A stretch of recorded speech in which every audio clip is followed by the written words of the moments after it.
bastante, a massa fica assim, ó, molinha, entenderam?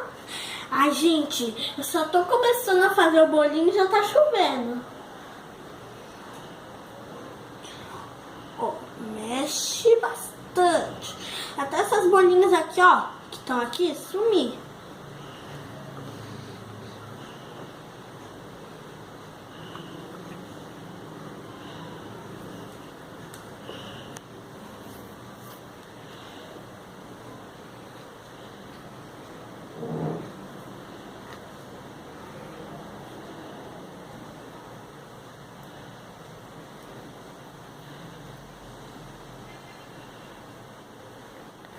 Agora eu vou colocar o fermento aqui.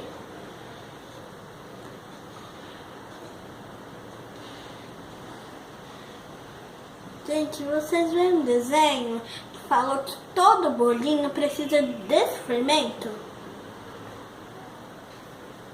Que precisa mesmo, senão não fica fofinho e gostoso.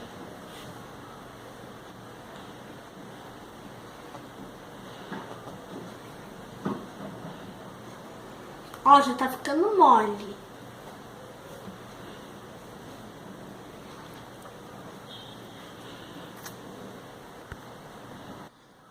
Oi, gente. Então, agora tem que colocar no fogão. Mas como eu sou criança, eu não posso mexer em fogo. Vou pedir pra minha mãe, ela vai fritar. E depois eu volto e vou mostrar aqui pra vocês como é que vai ficar. Não se esqueça de lavar a mão depois de mexer nos ingredientes, senão pode grudar.